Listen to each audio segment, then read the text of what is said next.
वस्सलातु वस्सलामु अला ख़ातमिल अंबिया वल मुरसलीन अम्मा बाद फ़अऊज़ु बिल्लाहि मिनश शैतानिर रजीम बिस्मिल्लाहिर रहमानिर रहीम क़ाल अल्लाहु तबारक व तआला फ़िल क़ुरआनिल मजीद वल बुरहानिर रशीद अला बिज़िक्रिल्लाहि तत्मइन्नुल क़ुलूब सदक़ल्लाहुल अज़ीम। सुम्मा क़ाल अल्लाहु तबारक व तआला फ़िल क़ुरआनिल मजीद वल बुरहानिर रशीद क़ुल हल यस्तविल्लज़ीना यअलमून वल्लज़ीना ला यअलमून सदक़ल्लाहुल अज़ीम। इन्नल्लाह व मलाइकतहु युसल्लूना अलन नबी या अय्युहल्लज़ीना आमनू सल्लू अलैहि वसल्लिमू तस्लीमा। अहबाब, मिलकर मोहब्बत के साथ दुरूद पाक पढ़ लीजिए। अस्सलातु वस्सलामु अलैका या सय्यदी या रसूलल्लाह व अला आलिका व अस्हाबिका या सय्यदी या हबीबल्लाह। इंतहाई इज़्ज़त व तकरीम के लायक ज़ीनत बज़्म सादात किराम मुअज़्ज़ज़ व मुकर्रम उलमाए किराम जुमला उशाकाने सहाबा व अहले बैत, अल्लाह रब्बुल इज़्ज़त की फ़ज़ल व तौफ़ीक़ से हम सब आज की इस खूबसूरत बज़्म पाक में शरीक हैं, जिस बज़्म को कई एक निस्बतें हासिल हैं।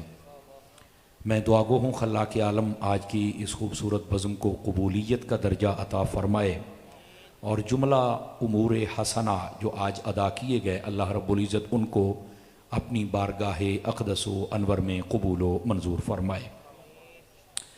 दोस्तान मुकर्रम, हमारे मोहतरम व मुकर्रम सैयद साहब और इनकी टीम, मैं सब के लिए दुआगो हूँ अल्लाह रब्बुल इज़्ज़त इन सब की ज़िंदगानी में बरक़ात अता फ़रमाए और जितने भी अहबाब ने मिलकर यहाँ पर मदरसा कायम किया और उसके साथ बाकायदगी के साथ ताउन फरमाते हैं और मस्जिद के लिए जगह ख़रीद कर आज उसका इफ्तिताह किया गया, मैं दुआगो हूँ खल्लाक़ आलम इन सब दोस्तों की खैर भी फरमाए और इनके रिस्क माल जान औलाद में भी बरक़ात अता फ़रमाए।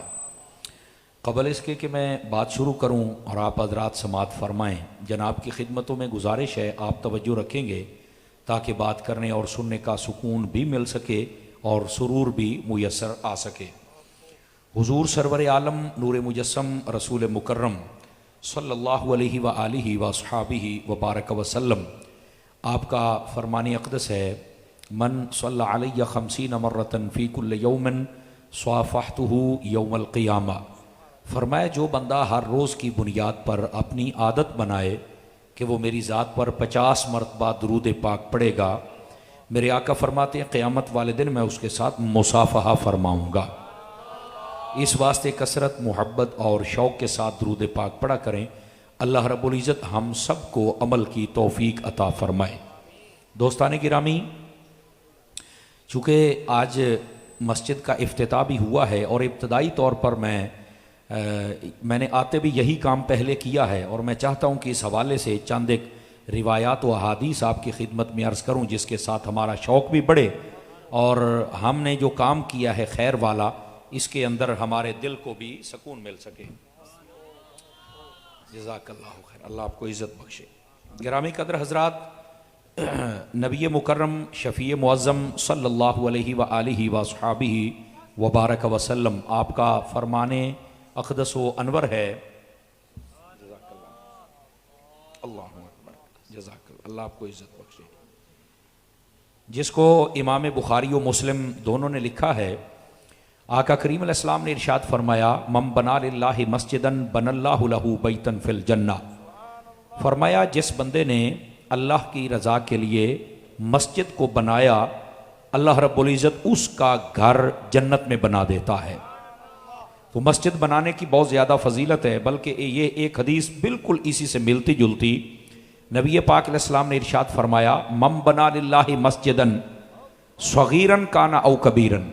फरमाया जिसने अल्लाह के लिए मस्जिद को बनाया, अल्लाह के घर को बनाया, वो छोटी मस्जिद थी या बड़ी थी, है मस्जिद जिसने बना दिया, बनल्लाहु लहू बैतन फिल जन्ना, अल्लाह ताला उसका घर जन्नत में बना देता है।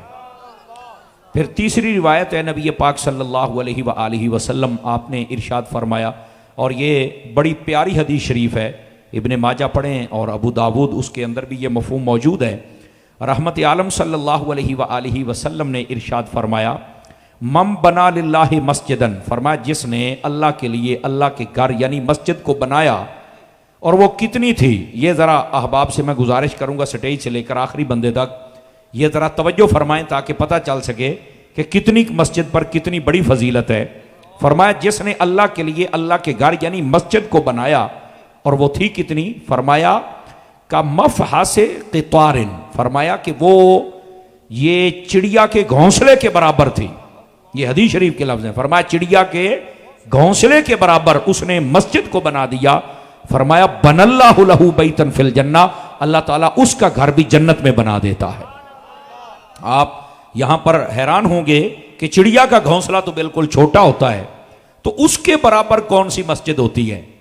तो अब अगर इसके आप थोड़ा सा मोहब्बत की निगाह के साथ आप देखेंगे तो आपके सामने ये वाज़ेह होगा कि अगरचे इतना सारा घोंसला चिड़िया का होता है तो इतनी मस्जिद तो नहीं होती, लेकिन इसका मतलब क्या है, इसका मतलब ये है कि मस्जिद के साथ इतना सारा ताबन तो हो ही सकता है ना।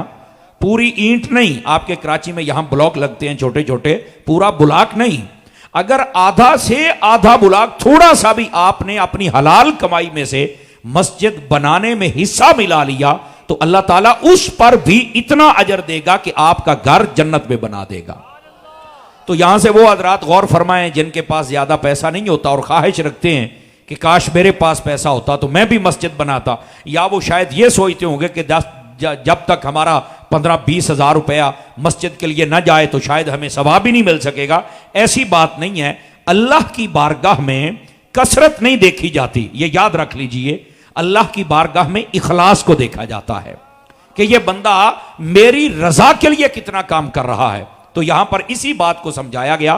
फरमाया कि जो बंदा चिड़िया के घोंसले के बराबर मस्जिद बना दे, अल्लाह ताला उसका घर भी जन्नत में बना देता है। समझ आ रही है। और अगर आप जाग रहे हों तो आपको चौथी हदीस भी सुनाऊं इसी हवाले से। ये जितने बच्चे बैठे हैं तवज्जो फरमाएं, बेटे जल्दी अपनी सनद अपने पास रखें, मेरे कोई बात ना करे, आप काफी देर से बातें कर रहे हैं, खामोश हो जाए चुप करके। इधर देखें मेरी तरफ सारे हजरात, छोटे बच्चे मेरी तरफ देखें।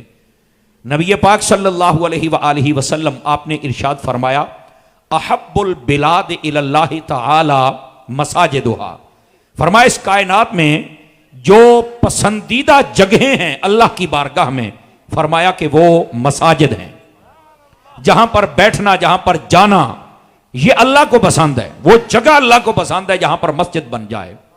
और फरमाया अबगदुल बिलाद इलल्लाहि तआला अस्वाकुहा, फरमाया इस दुनिया में सबसे मबगूज तरीन यानी जिसको नापसंद किया गया है वो जगह कौन सी हैं, तो फरमाया वो जगह बाजार है जिसको नापसंद किया गया है। लेकिन यहां पर चूंकि ये फितनों का दौर है तो जब तक मुकम्मल वजाहत ना हो तो कई बंदे इस बात को नहीं समझ पाते। तो इस बात को समझ लीजिए। ये बैठ सकते हैं बच्चे जो आ रहे हैं, बैठ जाएं, इधर बिठाएं इनको, कोई आगे ना आए। ओ भाई बैजा थले, ओ बैजा थले, उसको कह रहा हूं इसके हैंड ब्रेक खींचो, बैठ जाओ यहां, अब कोई आगे ना आए। सुबह से आपने जनाब अली एक घूम लगाया हुआ है, बैठ जाए मेरे बच्चे, बैठ के बातें सुने, कोई बच्चा आगे नहीं आ सकता, सभी उधर बैठे और बैठ के बातें सुने, बड़े भी छोटे भी। असल में मैं खुद क्लास में बैठने वाला बंदा हूं तो मुझे तकरीर का मजा नहीं आता है, तो मैं आपके लिए इतना लंबा सफर करके आया हूं, एयरपोर्ट से उतरा हूं और सीधा आपके पास आया हूं। तो मैं चाहता हूं कि मैं आपको कोई सबक सुनाऊं, जरा आप तवज्जो करें और जब बात समझ आए स्टेज से लेकर आखिरी बंदे तक जरा सुभान अल्लाह भी फरमाए, मोहब्बत के साथ फरमाएं, जरा तवज्जो के साथ। इधर देख भाई, ओ चांद इधर मेरी तरफ देखना है आपने, जरा तवज्जो के साथ बैठना है आप हजरात ने। असल में हमारी एक आदत बनी हुई है क्लास में बैठ बैठ के कि हम हर बंदे की तवज्जो ना चाहें तो हमसे बात होती नहीं है, ये मेरी कमजोरी है और आपने ये मुझे माफ कर देना है। और अगर आपको ये आदत अच्छी लगे तो आपने सुभान अल्लाह फरमा देना है। माशाअल्लाह, मेरी कमजोरी की भी आपने लाज रखी, अल्लाह आपको खैर बरकत अता फरमाए। अब जरा ध्यान फरमाइए आप जितने हजरात हैं, और कैमरे वाला भी एक बैठ जाए तो दूसरा बैठ जाए ताकि मैं पिछलों की भी जियारत कर लूं, वो भी एक जगह टिका के बैठ जाए, थोड़ी देर के बाद उठ के देख ले, मैंने पीछे वालों को भी देखना है। तवज्जो फरमाइए सारे हजरात, देख लो मैं हर बंदे की तर्जुमानी कर रहा हूं, समझ आ रही है, इसलिए कि आप सबको मुश्किल ना हो और आप अच्छे तरीके से बात सुन सकें। नबी पाक अलैहिस्सलाम ने इरशाद फरमाया कि जो सबसे पसंदीदा जगहें हैं इस कायनात में अल्लाह की बारगाह में, वो क्या हैं? फरमाया वो मसाजिद हैं। और सबसे मकरूह तरीन जगह कौन सी हैं जिनको नापसंद किया गया है? फरमाया वो बाजार है। तो अब यहां पर बसाओकात ना लोग इसका अपने मतलब का मतलब निकाल के ना तो वो लोगों को गुमराह करने की कोशिश करते हैं। वो क्या कहते हैं, जब मिलाद शरीफ आए ना तो हम जब गली बाजारों को सजाते हैं और शहरों को सजाते हैं तो बसाओकात कहते हैं ये सुन्नी लोग मिलाद शरीफ बाजार को सजाते हैं। हालांकि बाजार को तो बुरी जगह कहा गया है, बाजार तो पसंदीदा जगह ही नहीं है, तो तुम कैसे सुन्नी हो के बाजार सजाते हो। तो मैंने कहा मेरे बेटे आपकी मस्जिद भी तो बाजार में ही है ना, तो बुरी जगह पे मस्जिद तो नहीं होती। आपने तवज्जो नहीं फरमाई। आपने ये जो कपड़ा खरीदा है मेरी जान, ये भी तो बाजार से खरीदा है ना, तो बुरी जगह से कपड़ा खरीद लिया। उस वक्त तुम्हें ये याद नहीं आया जब हुजूर के झंडे और लाइटें लगी, तो तब भी क्यों याद आया। आवाज कमजोरों वाली है, इस बात को समझिए, ये बहुत बड़ा एतराज है, इसको भी हमने हल करना है ना। और इसी तरह आप देखें जितना घर का सामान है, ऑयल से लेकर नमक तक, ये सारा बाजार से तो खरीदते हैं। तो मैंने कहा बड़े गंदे हो यार, गंदी जगह से खरीद के खा रहे हो, गंदे बच्चे। तवज्जो नहीं कर रहे आप हजरात, तवज्जो है। ये मुझे लिख के आया कि पंजाबी में भी तकरीर करें, समझ लेंगे आप हजरात पंजाबी में। चलो खैर, बहरहाल ये मेरा इसका मतलब है कि तुम भी हल्का हल्का मजा लेते हो हैं। चलो खैर कोई नहीं, पंजाबी च भी तुहानू सुना छाड़ने, पर थोड़ा जा लैन ते चढ़न दो ना मैनू। हाँ, पंजाबी भी आपको सुनाते हैं। गिरामी कदर हजरात, पहले ये बात समझ लीजिए, ये बड़ी खास बात छेड़ रहा हूं आपके सामने। लोग बड़ी तरह तरह की बातें करते हैं। लो जी देखो जी, तुमने बाजार सजा दिया, बाजार को तो बुरी जगह कहा गया। तो मैंने कहा तुमने हर चीज बाजार से खरीदी, खाने वाली, पहनने वाली, ओढ़ने वाली, पंखे, एसी, बेड, हर चीज बाजार से, तो गंदी जगह से हर चीज तुमने ले ली, उस वक्त तुम्हें शर्म नहीं आई। तो मुझे बताएं ना, आखिर जब हुजूर सल्लल्लाहु अलैहि वसल्लम के लिए मिलाद झंडे लगे तो तब तुम्हें यह क्यों बात याद आई। और वैसे तुम्हारे मदरसे भी बाजारों में हैं, और वैसे तुम्हारी मसाजिद भी बाजारों में है, और वैसे कहते हो चौक वाली मस्जिद मेरी होनी चाहिए, मैं इस बाजार के सेंटर में मस्जिद बनाऊंगा। तो तब तुझे नहीं पता कि यह गंदी जगह यहां तो बनाना ही नहीं चाहिए। Are you understand? बात समझ आ रही है आप हजरात? ओ समझ आउंदी पई है, अजे आउंदी पई है तो फिर तकड़े ते होवो ना। ये तुहाडी सुभान अल्लाह दी मैनू भी समझ आनी चाहिए। समझ आ रही है? आप कहेंगे यार बात तो ठीक है, तो फिर इसका क्या मतलब है। मैंने कहा सिर्फ यहां तक मतलब नहीं है। लोगों ने अपनी तरफ से एक एतराज खड़ा कर दिया, लेकिन उन्हें पता नहीं था कि हम किलो हैं, अगला 1.25 किलो है। समझ आई ना? एतराज करके तो जाएंगे किधर। और वैसे ये जा भी नहीं सकते जब तक इमाम मोहम्मद रजा के गुलाम है ना, तो ये कहीं भी नहीं जा सकते। और अल्लाह ताला सलामत रखे हजरत अत्तार को, ये कहीं भी नहीं जा सकते। ये बेचारे चीखेंगे, बात करेंगे, फिर चीखेंगे भी सही। तो ये जो मसाजिद हैं इनको अच्छा कहा गया और बाजार को बुरी जगह कहा गया, तो तुम बाजार सजाते हो। तो मैंने कहा हर चीज बाजार से ले ली, तब तुम्हें ये याद नहीं आया। सिर्फ जब सजाया तब तुम्हें याद आ गया। और यही बाजार तो उस दिन भी सजा था जिस दिन तेरे बेटे की शादी थी। समझ आ रही है मेरी बात की? ये जब 14 अगस्त आया तो तब भी सजा था, तब नहीं याद आया। आखिर क्या वजह के मिलाद पे याद आया। तो जैसे बाबा जी खादिम हुसैन रिजवी साहब कहते थे ना, पीड़ा होर ते फकियां होर। समझ आ रही है? इसका मतलब होता है कि गल होर हुंदी है तो मसला होर बना छड़ देने। असल में वो चाहते ही नहीं कि हुजूर सल्लल्लाहु अलैहि वसल्लम के नाम की सजावट की जाए। लेकिन मैंने कहा बेटा जरा दिल थाम के मेरी बात का जवाब देना। कहा पूछो जी। मैंने कहा मस्जिद अच्छी जगह है? कहा बिल्कुल। बाजार बुरी जगह है? कहा जी बिल्कुल, हदीस शरीफ में है। मैंने कहा जो मतलब तुमने निकालना था वो मैंने तुम्हें समझा दिया, मजीद समझाता हूं। लेकिन मुझे एक बात बता, अगर रबीउल अव्वल पे बाजार नहीं सजाने चाहिए कि ये बुरी जगह है, मस्जिद तो सजानी चाहिए ना, ये अच्छी जगह है। कहा हाँ बिल्कुल। तो मैंने कहा फिर क्या मसला है कि सुन्नियों की मस्जिदें सजती हैं, तुम्हारी क्यों नहीं सजती है? क्यों भाई?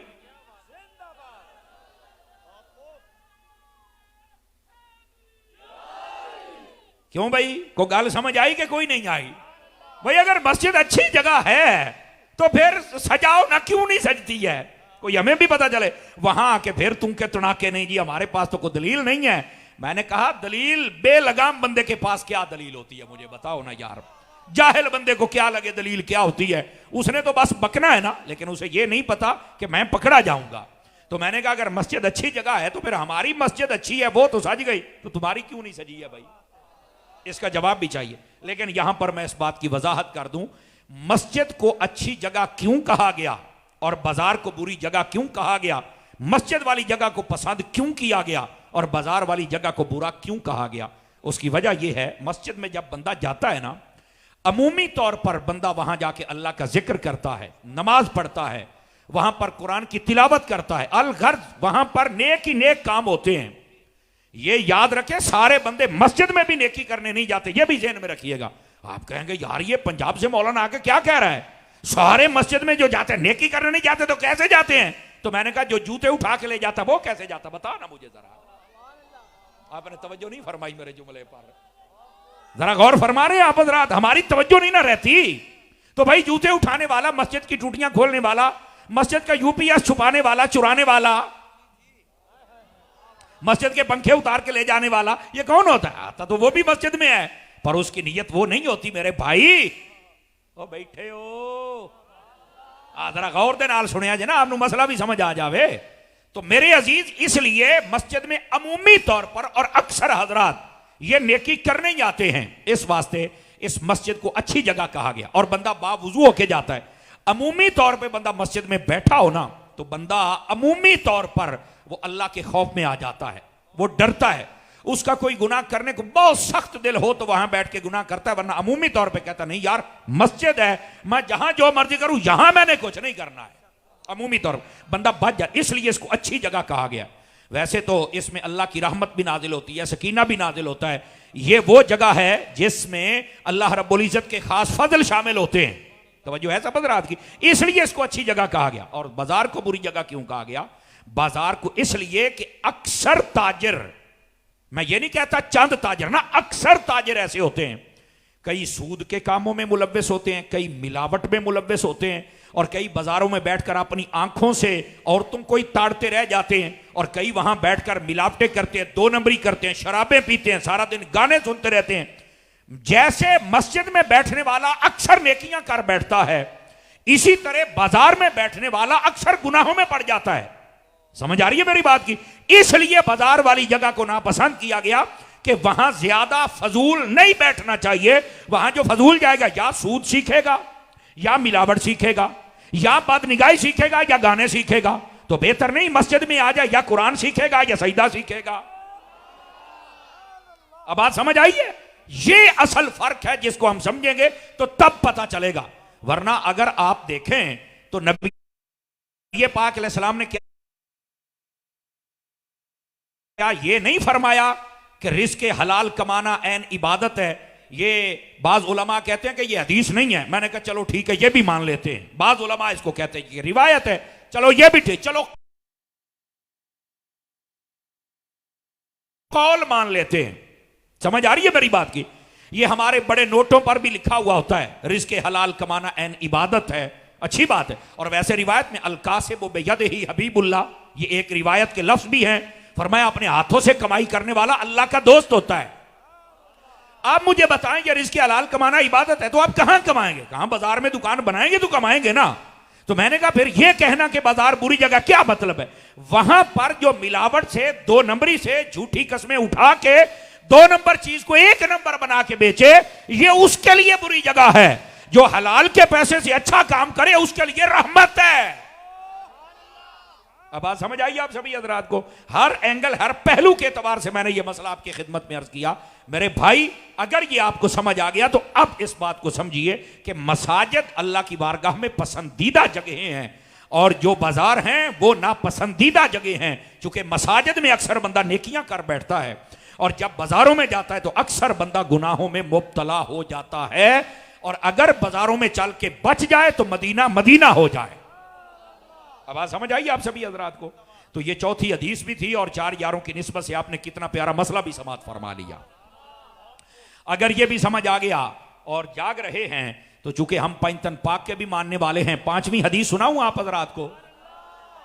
नबी पाक सल्लल्लाहु अलैहि वसल्लम आपने इरशाद फरमाया, और ये बड़े गौर से सुनने वाली हदीस है, सियासिता में मौजूद है। आपने फरमाया इज़ा मररतुम बिरियादिल जन्नति फरताऊ, फरमाया लोगो जब तुम जन्नत की क्यारी और बाग के पास से गुजरो ना तो कुछ खा लिया करो। हजरात तवज्जो फरमाएं, यहां पर बड़े बड़े अजीब लोग होते हैं। जब हम बाबा फरीद पाक के मज़ार पे जाएं तो वहां बहिश्ती दरवाजा है, और कईयों मौलवियों की नबज बड़ी फड़कती है, गले फाड़ फाड़ के कहते हैं ये दरवाजा कैसा है? जाहिल, तुमने हदीस तो पढ़ी नहीं है, एक दरवाजे पर टेंशन ले गया है। नबी पाक फरमाते हैं जन्नत के बाग के करीब से गुजरो तो कुछ खा लो। तो तू कहता है जन्नत ऊपर है, दरवाजा कैसे आ गया? तो मैंने कहा हदीस पढ़, पूरा बाग कैसे आ गया? कोई हमें भी तो बात समझ आए ना। ऐसे ही आधे तितर आधे बटेर बनते हो, आधे मुसलमान आधे लोगों पर फतवे लगाने वाले, वो बंदे दे पुत्र बनो। तो जो नहीं फर्क, बंदे दे पुत्र बनो, थोड़ा पढ़ लो। समझ आ रही है मेरी बात की? और गिरामी कदर हजरात, इस बात को समझो यार, हुजूर फरमाते हैं जन्नत के बाग के पास से जब गुजरो तो कुछ वहां से खा लिया करो। तो जन्नत तो ऊपर है, जिसका दरवाजा नहीं चढ़ आ सकता, बाग कैसे आ सकता है? मैंने कहा वैसे एक बात बताऊं, अगर तू पढ़ लेता ना तो मैं दिखाता हूं जन्नत हर मुसलमान के घर में होती है। आपकी तवज्जो फिर दाएं बाएं हो रही है। मेहमान आते जाते रहेंगे, आपने तवज्जो मेरी तरफ रखनी है। भाई आप कहेंगे हर घर में, कहा हमें तो नहीं पता। मैंने कहा पता है, तुम्हें याद भूल गया है। क्योंकि मेरे आका करीम अलैहिस्सलाम ने इस बात को वादे फरमाया, अल जन्नतु तहत अक़दामिल उम्महात। वैसे एक रिवायत में मां बाप दोनों का भी जिक्र है। ये अगर मेरा हाफजा खता नहीं खाता तो तरगीब तरहीब के अंदर है। फरमाया लोगों, तुम्हारी जन्नत तुम्हारी मां और बाप दोनों के कदमों में है। तो बताओ ये जन्नत कैसे आगी? को हमें भी तो बताओ ना। ऐसे ही गले फाड़ फाड़ के लोगों पर शिर्क के फतवे लगाते हो, तो ये किसने पढ़ना है भाई? हैं? तुम तो यहां दुनिया पर जन्नत बर्दाश्त नहीं करती, अल्लाह ने तो पांव के भी नीचे रख दिया है। उस वक्त किसी मौलवी की नबज नहीं पड़ती कि ये पांव के नीचे कैसे है? वो मालिक है, जहां चाहे रहे। अबे तेरे पेट में क्यों दर्द होता है? ऐसे टेंशन ले जाते हो भाई, खैर तो है। और बैठे हो, अल्लाह अकबर। इन बातों को समझिए भाई। मैं फकीर, आप मेरे मिजाज से वाकिफ से, मैं हल्की हल्की ट्यूनिंग भी करता रहता हूं ना, वो भी बड़ा जरूरी है। फिर पूरा साल गाड़ी सही तरीके से चलती रह जाती है। और ये तो गाड़ियां रिजवी और कादरी और अत्तारी और चिश्ती और नक्शबंदी हैं। समझ आ रही है? ये तो माशाल्लाह फिट हो जाती हैं। अब जरा ध्यान फरमाइए, अगर आप जाग रहे हैं तो नबी पाक अलैहिस्सलाम ने फरमाया, जब तुम जन्नत की क्यारियों के पास से गुजरो, बागीचों के पास से गुजरो, बागों के पास से गुजरो, तो कुछ खा लिया करो। सहाबा इकराम अलैहिम रिदवान वो अर्ज गुजार हुए, मा बिरियादुल जन्नह, हुजूर ये जन्नत की क्यारियां कौन सी हैं? कौन सा जन्नत का बाग है? तवज्जो है? अब इस बात को जरा समझने की कोशिश फरमाई जाए। बिठाइए भी इस बच्चे को। फरमाया कौन सा है वो जन्नत का बागीचा, कौन सा है जन्नत का बाग जिसमें से हमने कुछ खाना है? अब जरा ध्यान फरमाइए, आका करीम अलैहिस्सलाम ने जो फरमाया, आपने एक रिवायत में है अल मसाजिद, फरमाया जो मस्जिदें हैं ये जन्नत के बागीचे हैं, ये हैं जन्नत के बाग। फरमाया अच्छा, फिर उसने पूछा या रसूलल्लाह तो इसके अंदर आके हम क्या खा सकते हैं, क्या मतलब क्या है इसका? तो आका करीम सल्लल्लाहु अलैहि वसल्लम आपने फरमाया, मस्जिद में जब आके आप कुछ खाना चाहें तो फिर अल्लाह का जिक्र किया करें। उसने फिर पूछा कि अल्लाह का जिक्र क्या है? फरमा सुभान अल्लाह वल्हम्दुलिल्लाह वल्लाहु अकबर वला इलाहा इल्लल्लाह। ये चार कलिमात तलकीन फरमाए। फरमाया इनको पढ़ ले या इनमें से जो भी पढ़ ले, समझ ले तुमने जन्नत की क्यारी के फल को खा लिया। अब बात समझ आई आप सभी हजरात को? कितनी हदीसें हो गई? बोलो। 5 हदीसें। अगर मैं बात ना करूं तो मेरा दिल खुश ना होगा, और ये दिल तो खुश करना है। उसकी वजह यह है कि 6वीं हदीस सुनाऊंगा, चूंकि छठी मेरे ख्वाजा की। क्यों जी शाह साहब? छठी मेरे ख्वाजा की, ये तो बहुत जरूरी है ना जी। और इसलिए हम तो किसी निस्बत को छोड़ने वाले हैं ही नहीं। तवज्जो नहीं फरमा रहे आप हजरात। स्टेज वाले भी बोल सकते हैं सारे हजरात। जब मैं देखता हूं तो फिर ही सुभान अल्लाह का सवाब नहीं है, मेरे बिन देखे भी बोलेंगे तो सवाब आपको मिलता रहेगा, कोई मसला नहीं। समझ आ रही है आप हजरात को? गिरामी कदर हजरात, अब छठी हदीस समात फरमाइए और इंशाअल्लाह आपको लुत्फ आएगा। मैं पंजाबी कहता ना, चस नू भी चस आएगी। ये मेरी पंजाबी का जुमला है, इसको भी जरा तवज्जो से सुनिएगा। गिरामी कदर हजरात, हदीस शरीफ क्या है? नबी पाक सल्लल्लाहु अलैहि वसल्लम के एक सहाबी हजरत अबू कुरसाफा रदियल्लाहु तआला, आप फरमाते हैं, समिअतु नबी सल्लल्लाहु अलैहि वसल्लम यक़ूलु इब्नुल मसाजिद, मैंने अपने आका करीम अलैहिस्सलाम को फरमाते हुए सुना, हुजूर फरमाते हो लोगों मस्जिदें बनाओ, वखरिजू मिनहल कुमामा, और फरमाया इसमें से अगर कोई आपको चीज नजर आए, यानी जिसकी वजह से आलूदगी फैल जाए, कोई छोटा सा आपको नजर आ जाए, पत्ता, कोई वर्का, कोई कागज, कोई कीड़ा, जिसको कूड़ा करकट कुछ भी नजर आ जाए, फरमाया उसको मस्जिद से निकाल दो। मस्जिदें बनाओ और मस्जिदों में से इस किस्म की जितनी चीजें होती हैं इनको निकाल के मस्जिदों की सफाई कर दो। सहाबा किराम ने कहा जी बिल्कुल ठीक है। एक शख्स ने पूछा या रसूल अल्लाह सल्लल्लाहु अलैहि वसल्लम, ये जो मसाजिद होती हैं अमूमी तौर पर सड़कों के करीब भी होती हैं, मोहल्लों में भी होती हैं, तो फरमा इन मसाजिद के बारे में आप क्या फरमाते हैं? तवज्जो है आप सब हज़रात की? हम अमूमी तौर पे या मोहल्ले में मस्जिद होती है या सड़कों पे होती है, समझ आ रही है? तो फरमाया ये जो मसाजिद होती हैं हुजूर, इनके बारे में आप क्या फरमाते हैं? आहा, नबी पाक अलैहिस्सलाम ने इरशाद फरमाया ये जो मसाजिद होती है ना, इनके बारे में इखराजुल कुमामत मिनहा, फरमाया जो उसमें से कोई तिनका उठा के बाहर फेंक दे। गौर से सुनना है, अब मैं नहीं आपको कहूंगा, आप बोले अगर आपको समझ आए।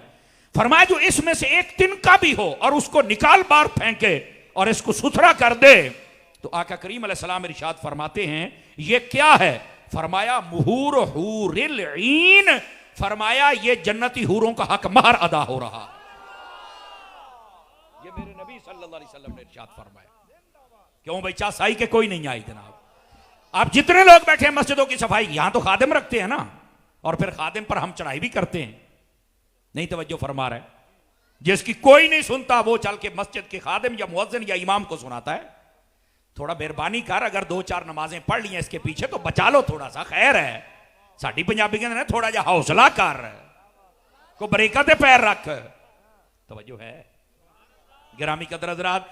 इस वास्ते ये जो मसाजिद की सफाई होती है ये सिर्फ खादिम ने नहीं करनी होती।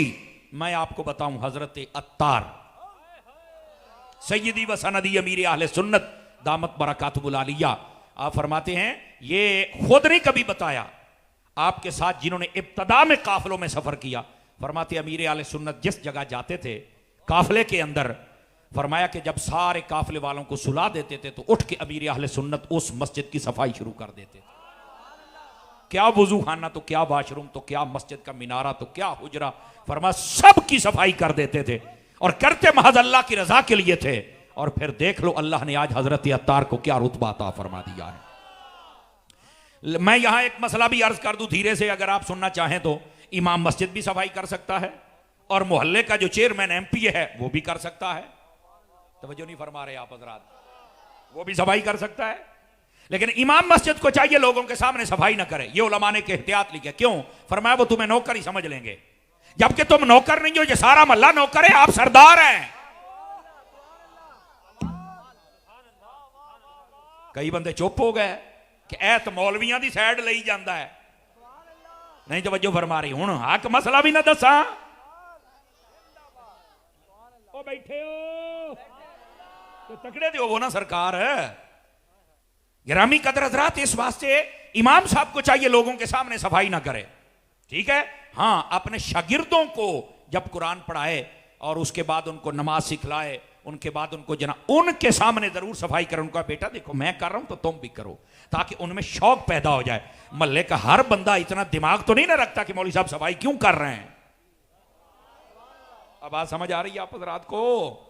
तो इस वास्ते इमाम साहब के लिए ये थोड़ी एहतियात उलमा ने जरूर बयान फरमाई। मैंने कहा मैं भी आपको अर्ज कर देता हूं, इमाम अगर सफाई कर भी दे तुम्हारे सामने तो मसला फिर भी नहीं है, लेकिन फिर भी तुम्हें चाहिए कि तुम एक तो इमाम को सरदार समझो, दूसरा थोड़ी शर्म और गैरत भी करो कि इमाम ही क्यों सफाई करे, साढ़े हाथ को टुट तो नहीं ना गए। ले जी हुण 2-4 बंदे ऐसे करते बड़ी सख्त बात करता है। हालांकि मैंने सख्त बात की, आज तो मैं बड़े मुस्कुराने वाले माहौल में तकरीर कर रहा हूं ना, लेकिन मसला तो बताना है ना। क्यों शाह साहब बापू, ठीक है इनकी तरबियत हो रही है, इतना तो होना भी चाहिए ना, मेरा ख्याल है। मेरे अजीज, मेरे भाई, मेरे बुजुर्ग, मेरे सज्जन, मेरे यार, इन मसाइल को समझो यार। ये मस्जिदों के अंदर से जो तिनके निकालना, सफाई करना, ये हूरों का हक महर है। जन्नत में जाने का शौक है, हूरे लेने का भी शौक है, तो हक महर किसने अदा करना? चल मस्जिदों की सफाई कर, चल जल्दी कर। हाँ, खादिम को चल के कह जुमे वाले दिन मैं सफाई करूंगा, क्यों भाई हक महर तो दे लू ना। समझ आ रही है? बैठे हो? हाँ, मैं आपको तरीका बता रहा हूं हूरों का हक महर आपने कैसे अदा करना है। यह मस्जिदों की सफाई के साथ होता है। बहरहाल बात दूर हो जाएगी। ख्वाजा की छठी की मैंने 6 हदीसें आपको सुनाई हैं मस्जिद बनाने के हवाले से। क्या मैं उम्मीद करूं कि जिस मस्जिद का संगे बुनियाद हुआ है अगले साल जब आऊं तो यह तामीर होगी। इंशाल्लाह। मुझे वैसे बात होती है, कोई ना कोई बंदे के दिल को लग जाती है। एक दिन ना मदनी चैनल पर मैं सुन रहा था, हमारे प्यारे बल्कि महबूबुल उलमा व सुलहा हजरत हाजी अब्दुल हबीब अत्तारी साहिब, आपने बड़ी प्यारी बात इरशाद फरमाई। आप फरमाते हैं कि अगर आप चाहते हैं ना कि हमारे घर आबाद हो जाएं, तो फरमा अल्लाह के घर को आबाद किया करो। अगर आप चाहते हैं ना कि हमारा घर मजबूत रहे, तो अपना घर भी बनाएं, साथ में अल्लाह का घर भी बनाएं। अगर आप चाहते हैं कि हमारे बेटे और बेटियां जब शादी ब्याह हो जाए इनको घर में सुकून रहे, तो फरमाया अल्लाह के घर मस्जिद में जो नमाजी आते उनको भी सुकून मुहैया किया करो। उनके सुकून के 2-3 तरीके होते हैं। तो जो ऐसा बदरात की बता दूं, पंखे लगवा दो, अगर गर्मी ज्यादा है अफोर्ड कर सकते हैं तो एसी लगवा दें, समझ आई, सोलर लगवा दें, ये आपके घर बसते रहेंगे। और साथ ही साथ अगर ये कुछ नहीं कर सकते तो कम अज कम नमाजियों से खुश अखलाकी के साथ तो मिल लेना। ये नहीं ना कि आप मस्जिद में तशरीफ ले जाएं और सभी मस्जिद से बाहर तशरीफ ले जाएं कि हजरत आगे हमारा बैठना नहीं बनता। नहीं, तवज्जो फरमाई। यानी तबीयत में इंसानियत वाला पहलू ज्यादा होना चाहिए। समझ आ रही है? जब भी आप जाएं मस्जिद में तो 5, 7, 10 आपने साथ लेते जाएं मस्जिद में। यह ना हो कि जब आप तशरीफ ले जाएं तो मस्जिदों में बैठने वालों को भी बाहर भागना पड़े, अब हजरत आ गया है अब तो बैठना नहीं बनता ना। ऐसी तबीयत नहीं होनी चाहिए। तो ये मस्जिद को सुकून पहुंचाना चाहिए। Are you understand? बात समझ आ रही है आप हजरात को? अल्लाह करीम इस मस्जिद की जानिब लोगों के दिल माइल फरमाए। और हजरत शाह साहब, शहबाज ही नाम है ना, शाहिद, सॉरी शाहिद, शहबाज होता तो फिर भी कमाल था। शहबाज शहबाज ही होता है, उड़ने वाला होता है। और जो शाहिद होता है वो तो आंखों से अरशा देखने वाला होता है भाई। समझ आई ना जी? ये हमारे सैयद मोहम्मद शाहिद शाह साहब दामद इकबालहू, आपने यहां पर जो निगाह डाली है बहुत अच्छी निगाह डाली है। और आप लोगों ने जो इनके साथ प्यार किया है वो भी मैंने जितना मैंने देखा है, आपके वैसे 100/100 नंबर बनते हैं जितना मैंने देखा है। अल्लाह करीम इसमें और बरकत अता फरमा दे। अब आ जाइए जरा, चूंकि मैंने यहां पर दूसरी बात अब छेड़ने लगा हूं, अगर आप इजाजत दे तो। मैंने यहां पर देखा कि बच्चे बहुत खूबसूरत सवालों के जवाब भी दे रहे थे और बाद के अंदर उन्होंने कुरान मजीद पढ़ने पर सनद भी हासिल की। गालिबन ये नाजरा पढ़ा है इन्होंने, माशाल्लाह नाजरा कुरान मजीद पढ़ा है। मैं आपको एक बात बताऊं, मेरे एक दोस्त हैं कारी साहब, वो मुझे फरमाने लगे हिफ्ज करना बहुत आसान है। मैंने कहा वो कैसे कह रहा है? ये तो रट्टा लगाना है। असल बुनियाद नाजरा है, जिसने तुम्हारे मखारिज को ठीक करना है। अगर यही ठीक ना हुए तो आप पूरी सूरह यासीन क्या आप आधे कुरान को भी हिफ्ज कर लें तो क्या फायदा है? मैंने कहा यार बात बड़ी पते की कर रहे हैं आप। इसी वास्ते फरमाया रुब्ब कारी इल्लिल कुरान वल कुरान यलअनु, ये रिवायत है। फरमाया कि बास कुरान पढ़ने वाले ऐसे भी हैं कुरान उन पर लानत कर रहा होता है, हालांकि पढ़ कुरान रहे, कुरान ही लानत कर रहा है। तो आप कहेंगे वो कौन है? इसकी तशरीह और तफसीर आप पढ़ के देखिए। उलमा ने लिखा वो कुरान पढ़ने वाला जो कुरान को सेहत लफ्जी के साथ नहीं पढ़ता, मखारज के साथ नहीं पढ़ता, जो कुरान मजीद पढ़ने का अंदाज है उसके मुताबिक नहीं पढ़ता, उसको पता ही नहीं ता और त्वा में क्या फर्क है, दाल और द्वाद में क्या फर्क है, समझ आ रही है, सीन और सा में क्या फर्क है, जाल और दा में क्या फर्क है। जब ये अदा कर लेगा तो फिर कुरान थोड़ा भी पढ़ेगा तो कुरान उस पर रहमत नाजिल फरमाएगा। अब बात समझ आ रही है? तो ये नाजरा पढ़ने वाले ऐसे ही समझें कि आपने बहुत बड़ा प्लाजा बनाना है ना, तो आप पहले उसकी बुनियाद मजबूत करते हैं, उसके ऊपर आप 20 मंजिल उठा लें, नीचे वाला ठीक है उसका काम, तो ये आपकी बुनियादों को ठीक किया गया है। मैं इन सब बच्चों को भी शाबाश देता हूं, इनके वालिदैन को भी, और दुआ गो हूं अल्लाह करीम इसी तरह इनको दावत इस्लामी के मदनी माहौल से वाबस्ता रखे। नंबर 1। नंबर 2, जरा तवज्जो फरमाइएगा गिरामी कदर हजरात, ये जो बच्चे हैं ना, मेरी ख्वाहिश ये है, मेरा ख्याल है सैयद शाहिद शाह साहब की यही ख्वाहिश हो कि ये हाफिज भी बने और बाद में आलिम भी बने प्लस मुफ्ती भी बने। तो ये जितने बच्चे बैठे हैं आप बन जाएं। मैं आपको एक बात बताता हूं, चंद दिन पहले मेरे उस्ताज़े गिरामी हजरत अल्लामा मौलाना मुफ्ती मोहम्मद कासिम अत्तारी साहिब, मदनी चैनल, मेरे उस्ताद साहब हैं। तफसीर बेजावी हमने इनसे पढ़ी, सिराजी भी पढ़ी है, ठीक है। अच्छा, उस्ताद साहब बहुत काबिल शख्सियत है, अल्लाह ताला उनका साया हमारे सरों पर दराज फरमाए। आमीन की आवाज कमजोरों वाली नहीं होनी चाहिए, ठीक है। उस्ताद साहब की ना एक तहरीर मैंने सोशल मीडिया पर देखी, आपने फरमाया तमाम सियासतदानों को, तमाम ताजरों को और तमाम तबका जिंदगी से ताल्लुक रखने वाले लोगों को, फरमाया लोगों तुम मौलवी क्यों नहीं बनते हो? अब ये पोस्ट चल रही है, लोगों तुम मौलवी क्यों नहीं बनते हो? तो अब देखने वाला तो परेशान, ये तो तबका मौलवियों से बड़ा तंग होता है। मौलवी का मतलब अब सारा काम मौलवियों ने खराब किया है। मैंने कहा हाँ, तेरी अम्मा का निकाह उपड़ा दिया था तो काम तो हमने खराब कर दिया ना। नहीं तवज्जो फरमाई, तेरा बेटा पैदा हो गया, हमने उसके कान में अजान जो कह दी थी, काम तो हमने खराब किया ना। नहीं तवज्जो फरमा रहे आप हजरात, वो बोलो तो सही, चौपी हो गए हो। तवज्जो है, ये जितने डाके डाले जा रहे हैं मुल्क की सतह पर, ये मौलवियों ने डाले हैं? नहीं। पार्लियामेंट में जो लड़ रहे हैं, जिनको आला तालीम याफ्ता कहते हो, आला किस्म के जाहिल, तो वो सारे मौलवी हैं ना? नहीं यार। तो मैंने कहा मसला किसी का है, गुस्सा मौलवी पे निकालते हो, खैर तो है, अकल का इलाज करवा भाई। क्या मौलवी का यही कसूर है कि अब्बा फौत हो गया तो उसका हमने जनाजा पढ़ा दिया बर वक्त? क्या हमारा यही कसूर है? कोरोना में लोगों ने मस्जिद तक बंद करने का कहा, हमने कहा मर जाएंगे पर मस्जिद बंद नहीं होने देंगे जनाब। क्या ये हमारा कसूर है? इसलिए मौलवियों से नफरत करते हो? खुदा का खौफ करो यार, खुदा का खौफ करना चाहिए मेरे भाई। अजीजा ने मुकर्रम तवज्जो, कई टेंशन ले जाते हैं जनाब, टेंशन लेने वाली बात नहीं। उस्ताद साहब फरमाते मौलवी क्यों नहीं बनते हो? और साथ ही आपने फरमाया, इसकी मैं दलील देता हूं कि मैं कहना क्या चाहता हूं। फरमा देखिए, मौलवी की तनख्वाह होती है 20,000, हद 25,000, बस खुश नसीब होगा जिसकी 30-40 होगी, खुश नसीब होगा भाई, इतनी होती। इसके बावजूद बच्चे भी 4-4, 5-5, बस औकात आधी दर्जन, बस औकात पौनी दर्जन। तवज्जो नहीं फरमाई आप हजरात ने। अब टाइम थोड़ा इसलिए मैं बात अर्ज कर रहा हूं। सेहतमंद भी होते हैं, स्कूल भी सारे पढ़ जाए, शादी भी सबकी हो जाती है। अच्छा, मौलवी साहब को अमूमी तौर पर, मौलाना साहब को ना शुगर है, ना ब्लड प्रेशर है, ना कोई और बड़ी मोहलिक बीमारी है। अच्छा, उसके चेहरे पर सुकून भी है, इत्मीनान भी है, चैन भी है। तनख्वाह इतनी थोड़ी है। इसके मुकाबले ताजर को देख लो, सियासतदान को देख लो, पार्लियामेंट में बैठने वाले को देख लो, सोने के कारोबारी को देख लो, गाड़ियां वाले को देख लो, बंगले वाले को देख लो, मेल ऑनर को देख लो। ब्लड प्रेशर भी है, शुगर भी है, हार्ट का प्रॉब्लम भी है, नशे की गोलियां भी खा के सोता है, काम में मिलावट भी करता है, 2 नंबरी करता है, झूठ भी बोलता है, जिनको अल्लाह बचाए, वरना दबा के रखते। ताजरों की सूरत आपके सामने है।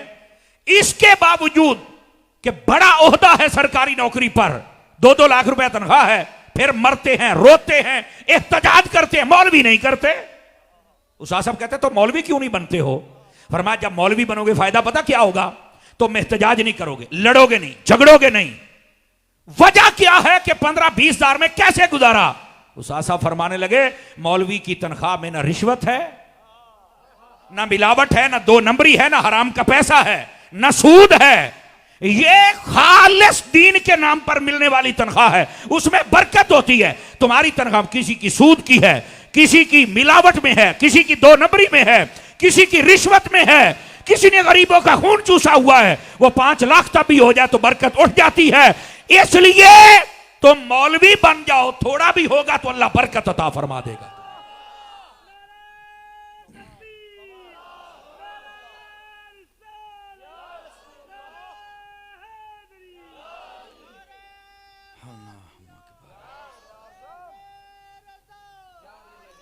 तवज्जो है? 5-4 बंदे उक्का ही चुप हो गए, हो खैर ते है।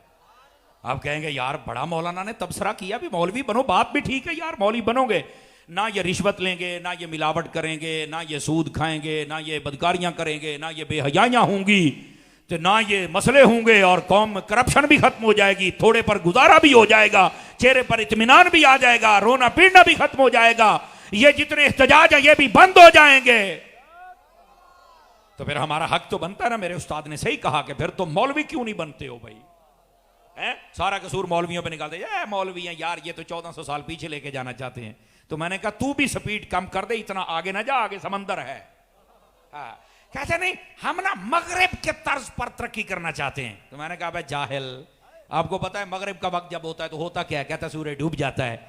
मैंने कहा ज्यादा मगरिब के पीछे ना चल, एक दिन आएगा डूब के मर जाएगा। मुस्तफा जान रहमत के पीछे चल, यहां भी कामयाब हो जाएगा, कब्र हजर में भी कामयाब हो जाएगा। बात समझ आई कि कोई नहीं आई आप हजरात को? गिरामी कदर हजरात, इस वास्ते इस बात को समझने की कोशिश फरमाई जाए। आप खुद भी दीन की तरफ अपने बच्चों को भी लेके आए। अल्लाह करीम आपको खैर व बरकत दे। वह मगरिब के बाद हुजूर सूरज डूब जाता है ना, तो जब डूब जाता है तो इनका तो ये जितने मगरिब की तरफ गए डूब गए, और ये कहते तरक्की हो गई। हमारे जंग के इलाकों में चले जाओ तो वो कहते हैं तरक्की नहीं, त्राक गए। ये एक स्टाइल है, त्राक गए। जब आपकी कोई चीज खराब हो जाए, बासी हो जाए, बदबूदार हो जाए, तो उसको उस बोली में कहते त्राक गए। ये भी आपको याद रहेगा। तो ये तरक्की नहीं, ये त्राक गए। तो इस बात तरक्के ना, तरक्की हुजूर के कदमों के अलावा कहीं तरक्की नहीं मिल सकती है। आप हजरात को समझ आ रही है? सबसे बेहतरीन हुजूर ने फरमा खैरुल कुरून करनी, बेहतरीन जमाना मेरा है, सुम्मल्लज़ीना यलूनहुम, फिर उसके बाद जो मेरे सहाबा का है, सुम्मल्लज़ीना यलूनहुम, फिर मेरे ताबईन का है। तवज्जो है सब हजरात का? ये बेहतरीन जमाना है। अब सोचने की बात है, नबी पाक अलैहिस्सलाम का जमाना बेहतरीन है। आजकल तो बड़े जदीद दौर हैं, आजकल तो बड़ी जदीद टेक्नोलॉजी है, आजकल तो सड़कें बन गई, बिजलियां आ गई, ये टेक्नोलॉजी आ गई, जहाज आ गए, ये जनाब नालियां बन गई, ये तो सब कुछ हो गया। अब वो दौर फिर कैसे बेहतर था? तवज्जो है? अब इसका क्या जवाब है? इधर देखिए। मैंने कहा मेरे बेटे तू सिर्फ इन्हीं चीजों को देख रहा है। नबी पाक अलैहिस्सलाम ने ना तो पार्क बनाए थे जब रियासत मदीना बनाई थी, अगर आपको समझ आ रही हो तो आप बोल सकते हैं, वरना कोई मसला नहीं है। ना आपने पार्क बनाए, ना सड़कें बनाई, ना नालियां बनाई, ना ही आपने कहीं झूले लगवाए, अगर हैं तो बता दो। ना ही नबी पाक अलैहिस्सलाम ने ये पुल बनाए, ना ही नहरें खुदवाई, कुछ भी नहीं था। आपने फिर क्या दिया? क्या है? मैंने कहा नबी पाक ने बंदे तैयार करके दिए। कोई अबू बकर था, कोई उमर था, कोई उस्मान था, कोई अली था, कोई तलहा है, कोई जुबैर है, कोई साद बिन अबी वक्कास है, कोई खालिद बिन वलीद है, कोई अनस बिन मालिक है, कोई उबैदा बिन जर्राह है, और कोई हसन है, कोई हुसैन है, और कोई हजरत अमीर मुआविया है। ये मेरे नबी ने अफराद तैयार करके दिए। उन अफराद ने आकर पूरी दुनिया के अंदर एक हलचल सी पैदा कर दी और बता दिया हमारा इस्लाम अब प्रैक्टिकली तौर पे कहता है कि इन कवानीन पे अमल कर लो, तुम्हें सड़कों, नालियों, पार्कों की जरूरत नहीं पड़ेगी। समझ आई ना? तुम्हें सिर्फ जरूरत है तुम्हारी यहां की सड़क ठीक हो जाए, तुम्हारी ये दिमाग की जो नाली है ये ठीक हो जाए। तवज्जो नहीं फरमा रहे आप हजरात? जिस दिन ये ठीक हो गए सारे काम ही ठीक हो जाएंगे जनाब। लेकिन आज अफराद नहीं तैयार हो रहे, आज बातें हो रही है, और इन बातों ने हमारे मुल्क को यहां तक पहुंचा दिया है। अल्लाह करीम बेड़ा गर्क करे इन लोगों का जो अभी तक, मतलब ये कि वेंटिलेटर पे हमारा मुल्क है अभी तक लड़ रहे, अल्लाह इनका बेड़ा गर्क करे जो अभी तक इस मुल्क को सीधा नहीं हो रहे। हमारी तरफ से इज्तिमाई लानत कबूल करें ये बेगैरत लोग जो मुल्क को अभी सीधा नहीं होने दे रहे। अल्लाह करे बर्बाद हो जाएं ये लोग, और अल्लाह करे जो मुल्क के लिए काम कर रहे हैं अल्लाह उनको रहमत अता फरमाए, सेहत अता फरमाए, अजर अता फरमाए। समझ आ रही है भाई? ये सब का काम हो गया, जो गलत कर रहा उसका काम भी हो गया, जो सही कर रहा उसका काम भी हो गया है। बेगैरती की कोई हद होती है, लेकिन बंदे के लिए जिसमें गैरत हो उसके लिए, तो जो पहले इंटरनेशनल बेगैरत हो उसको तो फिर पता ही नहीं ना होता, वो तो कहता है ये तो बहुत छोटी चीज है। तो इस वास्ते इन इंटरनेशनलों को चाहिए खुदा का खौफ कर लें। अब बैठे हो इस वास्ते थोड़ा सा गौर से कभी को सचियां भी सुन लिया करो, हैं? अल्लाह अकबर। बात कहीं दूर ना चली जाए, मैं थोड़ा जल्दी में हूं और वापस भी पलटना चाहता हूं। जल्दी का मतलब यह कि बात आपको समझाना मकसूद है। गिरामी कदर हजरात, नबी पाक सल्लल्लाहु अलैहि वसल्लम के दीवाने बनो, समझने की कोशिश करो। नबी पाक अलैहिस्सलाम ने क्या दिया? अफराद दिए। आज कौम को अफराद नहीं दिए जा रहे। आज गरीब के लिए सारा कानून है, अमीर के लिए कोई कानून नहीं है। समझ आ रही है? बस जो जितना बड़ा जुल्म और सितम और डाका डालेगा उतनी जल्दी छूट जाएगा, और जो जितना छोटा मुजरिम होगा उतनी ज्यादा देर जेल में रहेगा। ये क्या तमाशा है यार? खुदा का खौफ करें यार, खुदा का खौफ करें। और यहां पर दावे क्या होते हैं ये भी सुन लें। अगर आप नाराज ना हो तो बात कर दूं। अगर किसी की सांस उखड़ रही है तो बेशक मिनट मार के घर जाके पानी पी के फिर वापस तशरीफ ले आए, और अगर सांसें बरकरार हैं तो जरा गौर से सुनिएगा। हमारे दावे क्या हैं कि हम ये कर देंगे, हम वो कर देंगे, हम वो कर देंगे, और मुल्क दिवालिया होने के करीब है। समझ आ रही है? हमारे दुश्मन ममालिक को देखे वो कहां से कहां पहुंच गए, और ये आपस की लड़ाई। ये तो गिद्दे हैं, गिद्दे जो मेरे मुल्क को चिमटी हुई हैं और खा रही हैं। इनको शर्म करनी चाहिए। और सुन लें, यहां पर मैं बड़ी खास बात आपकी खिदमत में कह रहा हूं, और इस बात को जरा ध्यान के साथ सुनिएगा। हमारा दावा क्या है कि हमने दुश्मन के बच्चों को पढ़ाना है, और दुश्मन के बच्चों को तो पढ़ाना है। अपने बच्चे बच्चियां ये सारे टिकटॉक पे अपने कपड़े उतार के नाच रहे हैं। लानत ऐसे लोगों पर। दुश्मन के बच्चों को पढ़ाने का नारा है, अपने नंगे होके नाच रहे हैं। तुम्हें हया नहीं आती? नहीं सुनेंगे आप हजरात, ये सुनना मुश्किल होता है भाईजान। समझ आ रही है? गिरामी कदर हजरात, दुश्मन के बच्चों को पढ़ाते हो, अपने बच्चों को भी इस इदारे में ले आओ ना, या मुस्तफा का दीन पढ़ाओ ना। समझ आ रही है? हाँ हाँ, मैं भी अपना किरदार सही करें। तुम्हारी गोद में अगर फरीद ना आया तो गुलाम फरीद जरूर आ जाएगा, बाहू ना आया तो गुलाम बाहू जरूर आ जाएगा। समझ आई ना? मोइनुद्दीन ना आया तो गुलाम मोइनुद्दीन जरूर आ जाएगा। हमें बात समझनी पड़ेगी भाई। दुश्मन के बच्चों को पढ़ाना है और आपने तुम्हारे नाच रहे हैं। अपने बच्चों का क्या करना, जरा बताओ ना। वो बच्चियां जिनको किसी ने कभी देखा नहीं था, वो टिकटॉक पे आप अपने जिस्मों की नुमाइश कर रही हैं, नाच रही हैं, व्यूवरशिप लेने के लिए। क्या कुछ गंद नहीं खाया इन्होंने? ये है कौम। गिरामी कदर हज़रात, खुदा का खौफ करें। हमने क्या करना है? जो सच बोले उसको उठा के जेल में डाल देते, जो या रसूलुल्लाह कहे जेल में डाल देते, जो हुजूर के सहाबा की इज्जत की बात करे जेल में डाल देते, अजमत अहले बैत की बात करे जेल में डाल देते, अजमत औलिया की बात करे और कुत्ते खुले छोड़े हुए हैं। कोई नबी को भौंक रहा है, कोई नबी के निजाम को भौंक रहा है, कोई सहाबा को, कोई अहले बैत को, कोई वलियों को। ओए कुत्ते मारो, बंदियां नु खुले छड्डो।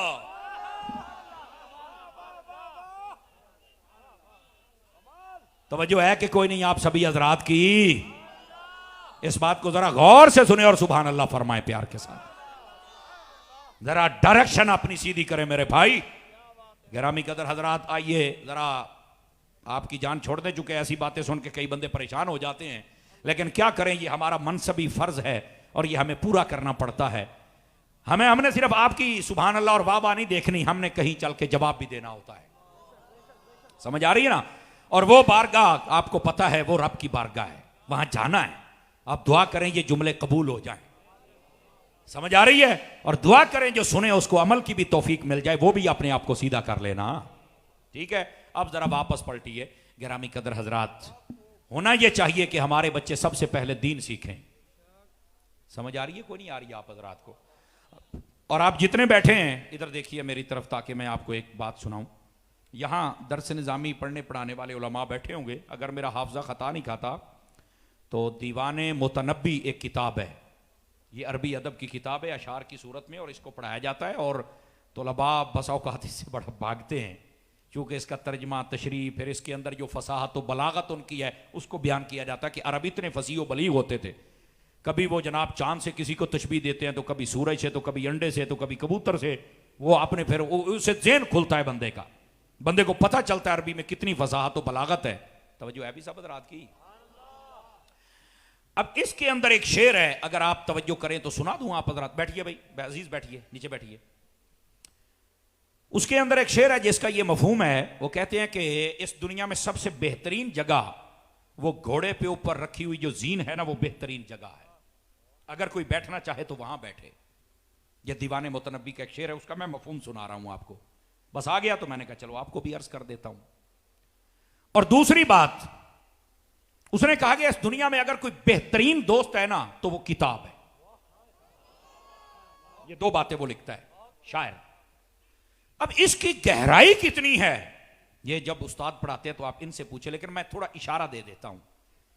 ये जो घोड़े के ऊपर जीन रखी जाती है, सीट उसकी, साड़ी पंजाबी काठी कहते ने, काठी ये उत्ते बहना है, तो ये जो उसकी सीट होती है, ये क्यों कहा गया कि ये सबसे बेहतर है? फरमाया कि अगर इसकी गहराई देखो तो वो ये है, पहले तो ये घुड़सवारी करना और सीखना सिखलाना, ये वो उमूर हैं जिन पर सवाब की बशारत है। चलो ठीक है, इस पर भी सुभान अल्लाह, चूंकि आपने तो सोचा होगा कि शायद मोटरसाइकिल सीखने पर सवाब है, गाड़ी पर सवाब है, लेकिन ये भी सवारी है, सीखें। ठीक है, लेकिन नीयत अपनी सही करें कि मोटरसाइकिल जब चलाऊंगा तो सीखूंगा इसलिए ताकि मैं अपने वालदैन का सौदा सरफ लेके आऊं, मदरसे जाऊं, मस्जिद में जाऊं, इसलिए मोटरसाइकिल सीखूं। इसलिए नहीं कि जो भी आएगा सबसे 120 मीटर मैं निकालूंगा, नहीं, ये नहीं। फिर ऐसे कार जो सीखते हैं उनको भी चाहिए नीयत करें ना अच्छी। अल्लाह ने सवारी दी है, अपने माँ बाप की खिदमत करूंगा, बहन भाइयों की करूंगा, कोई गरीब है उसको मैं हॉस्पिटल छोड़ाऊंगा या कहीं जो भी मुझे नेक काम मिला मैं करूंगा। ये नहीं कि आप बैठे और 5वां गेर और जान दो जी, ऐसे जाते कार पे हैं आते अखबार पे हैं। नहीं तवज्जो फरमाइए आप हजरात ने, तो आप मेहरबानी फरमाए, ऐसा काम नहीं होना चाहिए।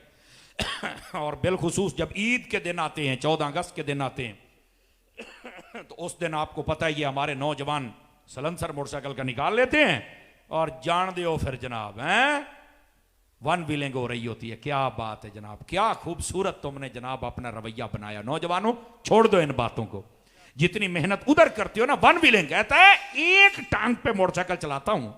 मैंने कहा कभी एक टांग पे खड़े होकर सूरह वन्नास भी पढ़ी है? मुश्किल बात आ गई ना। हमारे जो बुजुर्ग थे ना, बुजुर्ग वो एक टांग पे खड़े होकर कुरान पढ़ लेते थे, लेकिन आज वो रवैया यहां नजर नहीं आता। यहां एक टांग पे मोटरसाइकिल चल रहा है, खुदा दा खौफ करो यार है। नहीं तवज्जो फरमा रहे आप हजरात। तो इस बात को समझिए, घोड़े की जो ऊपर काठी है, सीट है, जीन है, तो उसको क्यों कहा गया? इसलिए कि इस पर सवाब मिले। दूसरी बात फरमाया कि घोड़े पर बंदा जिहाद करता है तो जिहाद का सवाब भी मिलेगा। नंबर 3, ये जो घोड़े पालना है इसकी खुद एक फजीलत है। अगर ये इस नीयत के लिए बस औकात शौकिया तौर पे इतने पाले जाते हैं कि उनके एक एक महीने का खर्चा लाख लाख रुपया होता है, तो इतना ज्यादा शौक ना पूरा कीजिए, उससे बेहतर है 2 घोड़े काम करके मदरसा बना लो। नहीं तवज्जो फरमा रहे आप हजरात। बस औकात लोगों को तितर बटेरों का शौक है, एक आध ना पूरा कर ला। नहीं तवज्जो फरमा रहे आप हजरात, यह भी बात सुन ले। और फिर इसी घोड़े के ऊपर बैठकर बंदा रिज़्क़ हलाल कमाने भी जा सकता है। तवज्जो नहीं फरमा, इसी घोड़े पर बैठकर बंदा किसी की खैरियत दरियाफ्त करने के लिए भी जा सकता है। और पहले जमानों में यही घोड़ा होता था जिस पर बैठकर बंदा जनाब हज उमरा करने के लिए भी जाता था। तो ये जो कहा गया ना कि घोड़े के ऊपर जो इसकी सीट है, जो जीन है, वो सबसे बेहतरीन जगह वो इन मानों में है कि वहां पर बैठकर बंदा इल्म भी हासिल कर सकता है, रिज़्क़ भी कमा सकता है, जिहाद पे भी जा सकता है, हज उमरे पे भी जा सकता है, मस्जिद मदरसे में भी जा सकता है, किसी का पता भी कर सकता है। तो ये बेहतर है। तवज्जो नहीं फरमा रहे आप हजरात। अब जरा दूसरी बात, हालांकि घोड़े पर बैठने वाले कई डाकू भी तो होते ही है ना जी। हाँ हाँ हाँ, पहले घोड़ियों पर ही डाके मारे जाते थे ना। तो ये नीयत अगर सही हो तो फिर ये बात है। और दीवाने मुतनब्बी वाला लिखता है दूसरा हिस्सा, और वो क्या है? वो कहता है कि किताब एक बेहतरीन दोस्त है। आप जितने हजरात बैठे ना, आजकल दोस्ती का ही तो मसला है, दोस्ती पर कत्ल हो जाते हैं। इसने मेरे दोस्त के साथ बैठा तो बैठा क्यों? ये मेरे दोस्त की तरफ देखे, अबे मैं तो इसकी ऐसी की तैसी कर दूंगा। खुदा का खौफ कर। दोस्त बनाना है रब के कुरान को बना, मेरे मुस्तफ़ा को बना, सहाबा कराम को बना, अहले बैत को बना, अब्दुल्ला शाह गाजी को बना। इनको दोस्त बना अगर बनाना। तू किनको दोस्त बना रहा है भाई? तवज्जो है सब हजरात की? गिरामी कदर हजरात, खुदा का खौफ करें हम लोग जितने यहां बैठे हैं, और नादरीन जितने सुन रहे हैं, लाइव चल रहा है। हम सबको सोचना होगा यार। तो कहा गया किताब के साथ दोस्ती लगाएं। अब किताब के साथ क्यों कहा गया? तवज्जो मेरी तरफ रखें ताकि मैं ये बात भी आपको समझा दूं। फरमाया किताब के साथ दोस्ती आप लगाएं तो ये जो किताब है ना, ये आपको हकीकत तक पहुंचा देगी। समझ आ रही है? दूसरी बात, किताब जब आप बंद करेंगे तो ये किसी की गीबत नहीं करेगी। नहीं तवज्जो कर रहे। और जब आप किताब पढ़ रहे हैं तो इसमें फजूल बात नहीं होगी। और ये ताय्युन करना जरूरी है कि जब आप किताब पढ़ें तो उस आलिम की पढ़ें जो आशिक़ रसूल हो, जिसकी किताब पढ़ने से आपके दिल में हुजूर की मोहब्बत आए, सहाबा की आए, अहले बैत की आए, वलियों की आए, वो किताब पढ़नी है। और जिस किताब में ये ना हो, समझ लो कि ओने भी खाची मारी है, ओने भी चवड़ी मारी है। किताब तो लिखी है पर लानतां ही खटियां सुसारे जान दियां। नहीं तवज्जो फरमा रहे आप हजरात। ठीक है, आलिम रब्बानी की किताब पढ़नी है, आलिम सू की किताब नहीं पढ़नी। और क्या ही बेहतरीन हो कि हम रब का कुरान पढ़े है? इससे बेहतरीन किताब कौन सी है? फरमाया अस्सियाम वल कुरान यशफान लिल अब्द यौमल क़ियामा। फरमा लोगो, ये जो कुरान और रमजान है ये क़यामत वाले दिन तुम्हारी शफाअत फरमाएंगे। कुरान पढ़, रमजान के रोजे रख। अब ये है बातें हकीकत। फरमाया ये जो किताब है इसके साथ दोस्ती लगाई जाए।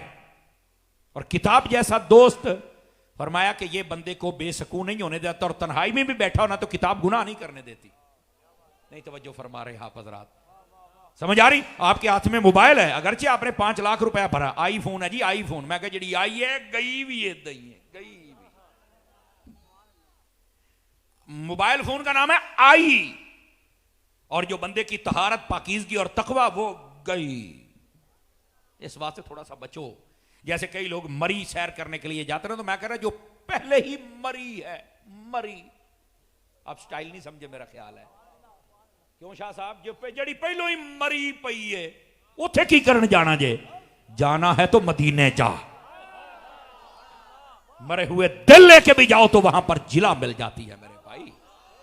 भाई ये समझना है, लफ्जों का ही होता है। देखे ना, एक होता है पीर, जब तक उसका अकीदा ठीक है, अमल ठीक है, उसकी तालीमात ठीक है, उसका रिश्ता जनाब जुड़ा हुआ है, सिलसिला मुत्तसिल है, समझ आई, तो वो पीर है। और जब बिगड़ जाए तो वो पीर नहीं। ये पीर के नीचे जो जेर है इसको ऊपर ले आए, वो पीर नहीं, वो पैर है। आपने तवज्जो नहीं फरमाई ना, फिर उसकी औकात एक जूते के बराबर भी नहीं रह जाती। अब इस जुमले के वजन को महसूस करें। तो जो जिसका मनसब है वो वहां रहे तो फिर तो है ठीक है। क्यों हजरत शाह साहब, पीर पीर रहे ना, जब जब तक उसका अकीदा ठीक है, अमल ठीक है, सिलसिला मुत्तसिल है, तो पीर है। और अगर बिगड़ जाए, बेशक 40 सालों बाद बिगड़े, 50 सालों बाद बिगड़े, तो मैंने कहा पीर नहीं, अब पैर है। अब बैठे हो और फरमाएं आप हजरात, कोई आर्डर है मेरे लिए? तवज्जो कर, अब बात नहीं करनी वरना पहले तेरी शान पढ़ूंगा। सुभान अल्लाह फरमाइए प्यार के साथ, अल्लाह अकबर। गिरामी कदर हजरात, मैं जरा ये आज जो तरबियती बातें कर रहा हूं ना, इंशाअल्लाह ये अगर आपने याद रख ली तो गुलाम सिद्दीक, गुलाम उमर, गुलाम उस्मान, गुलाम अली पैदा होंगे अल्लाह की रहमत से। आप जरा गौर फरमाए मेरे भाई, हम सबको समझना चाहिए। तो वो लिखता है कि सबसे बेहतरीन जगह घोड़े के ऊपर रखी उसकी जीन है, और उसकी वजूहात भी बताई, और सबसे बेहतरीन दोस्त ये किताब है। और आपको मैं एक और बात बताऊं, यहां सूफिया ने एक बात लिखी है, हम सभी सूफिया के मानने वाले हैं। सूफिया कहते हैं बंदा जो किताब पढ़ता है ना, अमूमी तौर पे वो बन जाता है। आप तफसीर पढ़ें तो आप मुफस्सिर बन जाएंगे, आप हदीस पढ़ें तो आप मुहद्दिस बन जाएंगे, आप फिका पढ़ें तो आप फकीह बन जाएंगे, आप सूफिया की किताबें पढ़ें तो आप सूफी बन जाएंगे, आप नावल और डाइजेस्ट पढ़ें तो ड्रामेबाज बन जाएंगे। मैं नावल बहुत पढ़ती हूं, मैं माशाअल्लाह सदके जावा, कदी मैनू इजाजत होवे इनिया तेनू डांगा फेरा, तेनू लग लो जावे नावल पढ़ती। क्या नावल में लिखा बता ना, सिवाय कंजरपुणे के क्या लिखा हुआ है? अगर पढ़ना ही है तो ए औरत नावल न पढ़, या सीरत खातून जन्नत पढ़, या सीरत अम्मा आयशा पढ़। अगर पढ़ना ही है तो पढ़ने वाली शायद तो पढ़, मैं नावल पढ़ रही हूं, परले दर्जे का जाहिल है जिस उल्लू के पट्टे में ये लिखा हुआ है। तो जो नहीं फरमा रहे आप हजरात हैं, और तू आगे कि मैं नावल पढ़ती हूं। कुरान तेरे अब्बे ने पढ़ना है, किसने पढ़ना बता ना मुझे जरा, खुदा का खौफ करो यार, औरतें भी अपना किबला दुरुस्त करें। और मुझे हजरत शाह साहब का ऐलान सुन के बेहद खुशी हुई कि 250 से जायद हमारी मिल्लत की बेटियां यहां पे पढ़ रही हैं। ये 250 ही क्यों, ये 2500 हूं ना, तो फिर तो मजा भी आ जाए ना, और ये दीन सीखे मेरे भाई। इस वास्ते ये जो किताब है, किताब ये एक बेहतरीन दोस्त होता है, और आप जैसी किताब पढ़ेंगे आप पर वैसा रंग चढ़ जाएगा। समझ आ रही है?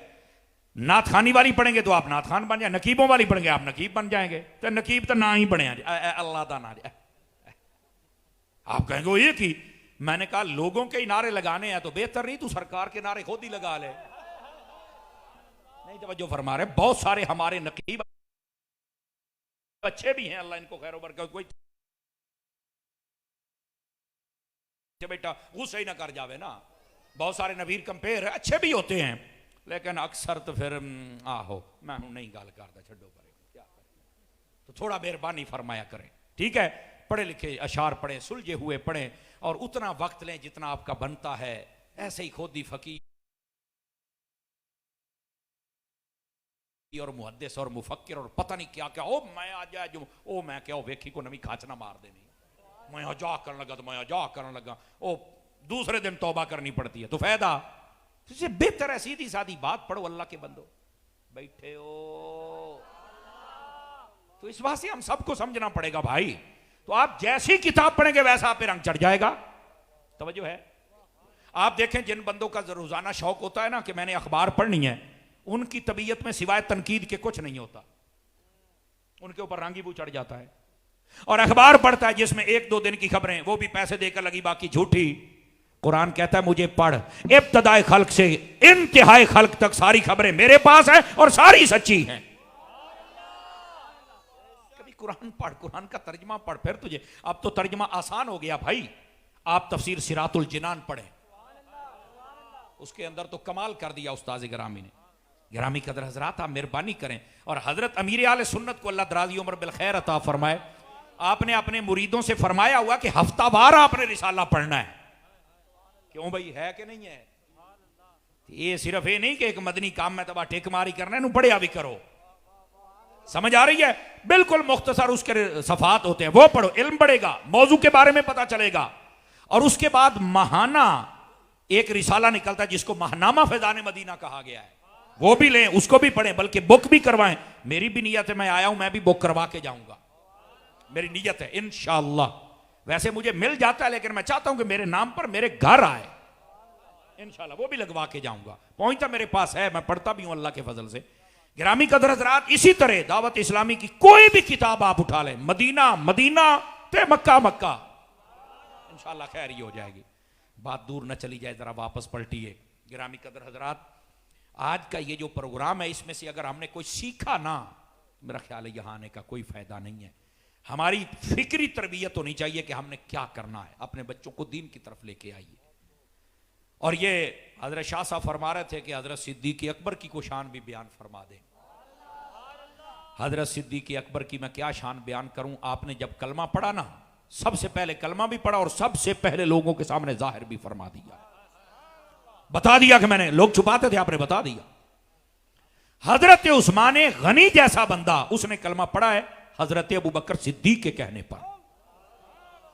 मेहनत देखें हजरत सिद्दीक पाक की, 7 गुलाम आजाद फरमाए, उनमें से एक का नाम बिलाल भी है।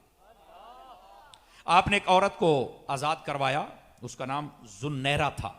जब आपने उसको आजाद करवा लिया ना, तो उसके जितने भी और बाकी थे, उन्होंने कहा तुमने ये दीन छोड़ दिया, ओए होए तेरा को नुकसान हो जाएगा। इत्तेफाकी अम्र ये हुआ, चंद दिनों के बाद उसकी आंखों की बिनाई चली गई। सब ने ताने दिए, देखा दीन छोड़ा तो अंधी हो गई है। उसने अल्लाह की बारगाह में दुआ की, उसने कहा बारी ताला मैं हूं राजी तेरी रजा पर, मुझे आंखें दी मैं तब भी राजी थी, ले ली तब भी राजी, पर यह मौका ऐसा है कि मुझे मेरे शरीक तंग कर रहे हैं, बारी ताला ये ताने तो छुड़वा। उसके ये कहने की देर थी, अल्लाह ने दोबारा फिर उसकी आंखें रोशन फरमा दी। और हजरत सिद्दीक़ अकबर वो हस्ती हैं, नबी पाक ने हसन बिन साबित से फरमाया, हसन मेरी नाते मेरे कसीदे तो कहते हो, मफहूमन कह रहा हूं, फरमाया मेरे सिद्दीक का भी लिखा है।